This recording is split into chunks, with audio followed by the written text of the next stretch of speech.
Hey, Joe here from Home Studio Corner. Sometimes you just don't have access to instruments or musicians that you want. Ideally, on like an album or EP project of my own music, probably almost every time I'm going to track drums and bass. Get my Tim, my drummer, Joel, my bass player in here. But sometimes for one-off stuff, either for budget reasons or time reasons or just lazy reasons, I need to make something happen and just do it all myself. I'm a big fan of collaboration, but realistically, we all sometimes are just maybe it's 11 p.m. in your studio, you're feeling inspired, you want to make something. There's no reason to not make something. I don't want to come off as such of a purist that I opt to not make music over making music if all the stars aren't aligned the way I would ideally want them to be. So this is a song I showed you in the last video. I walked you through making this kind of fun little beat here.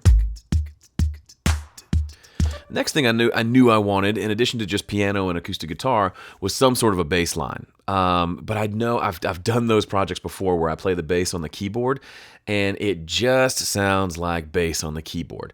So I decided to go a different direction.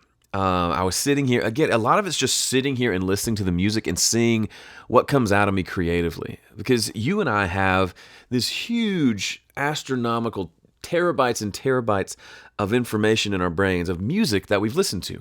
All these musical ideas, especially since we started creating music, we listen to music and our brain kind of files those things away. And then a lot of times it'll just spit them back out in a situation where it might be appropriate to do something like that. So what I'm saying is, when I was sitting down just listening to this, something kind of popped in my head. So let me just kind of play you a section here. Let me mute the vocal so I can just hear music.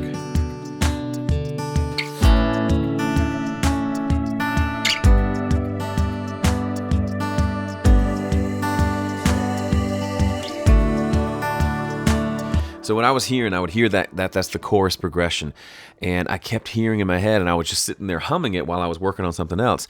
This boom, ba da ba boom, boom, boo doo doo.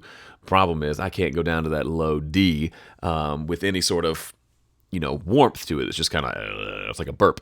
So I started thinking, okay, what can I do?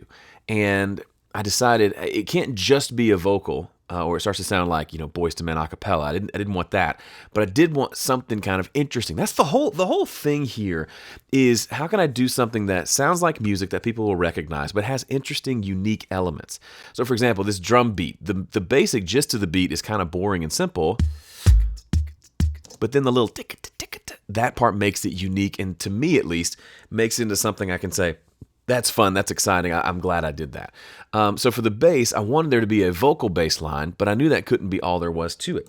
At the same time, as I was working on this, I was mixing a song that Jakir King had produced with Graham Cochran. And in that song, there were 3 bass tracks, one main bass track, but then 2 others that would come in and emphasize just certain notes. So it'd be a main like electric bass, but then like an 808 style bass or some sort of synth bass would come in and emphasize certain notes, and it made such a difference. So I started to think about, I had that in my brain of, okay, doubling bass parts can be really cool. So instead of just one bass part, there's another. Or maybe you've worked on songs where there's a couple different kick drums, and together they create something that you couldn't get with just individual ones.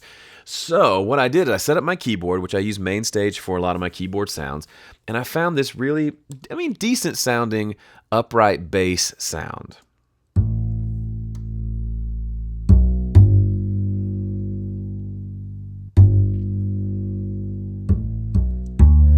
Really simple. I think here's that riff. So that's the part that I kept singing in my head. And I realized doing a couple of things with this keyboard part. One is just laying down something that's has more oomph to it than just my voice. And 2, figuring out what the part needs to be. Instead of kind of randomly singing stuff, I wanted to say, okay, that riff comes in the second time through, not the first time, things like that. But as good as it sounds as just a single sample, these little riffs, it doesn't really sound like a real upright bass. That sounds like a keyboard bass. But tone-wise and low-end-wise, it's kind of cool. So here's what I did. I decided to just go through and sing the bass line. Well, I can't sing that low, like I said before. I can't hit some of those really low notes. So instead, I sang it up an entire octave. and then with the plan to pitch it down once I was done. So it felt really stupid while I was doing it. Let me show you real quick. So here's what I recorded.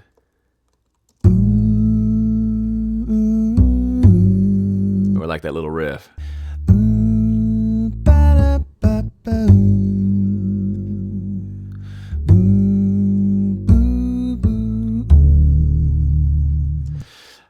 Weird, but I did that with the thought that I'm going to pitch that thing down. So after I recorded it, I pulled up Melodyne and selected all the notes, made sure they were super in pitch, and then I just dragged them down an entire octave and ended up with, oh, here it comes. No, I don't want to do this right now. Ended up with this. So let me play it by itself so you get an idea. It does not sound good. It does not sound natural, but it sounds off. It sounds weird. It sounds affected. It sounds almost like a vocoder, and it makes it sound really cool and interesting.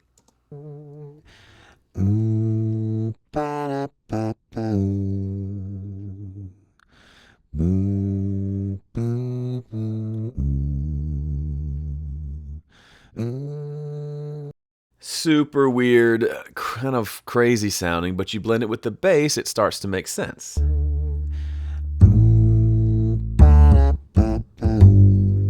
And then it's the kind of thing that really just kind of sticks out on certain sections like that ba-da-bop. That's where you really notice it for the first time in the mix. Here's what it sounds like all together.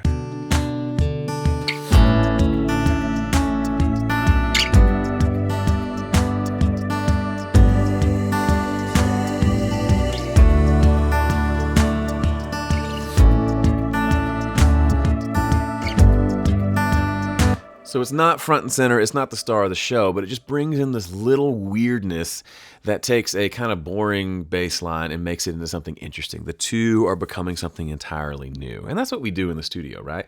We take things, we blend different things together, and, there's been a million songs done in the key of D, but this one's going to be unique for all the reasons. The lyrics, the chord progression, the way I played it, the way I produced it, and the way I did this bass line is one more thing to make this song unique. And I can listen to this song 10 years from now and say, oh yeah, that's the one where I did the vocal bass line. That was really fun. And that's the stuff I love. I love taking a song and then making it into this full production that's really unique and interesting and different, something that I can get excited to listen to. All right, that's it for me. Hope that gave you some ideas for you to use on a future project. Thanks for watching. See you in the next one.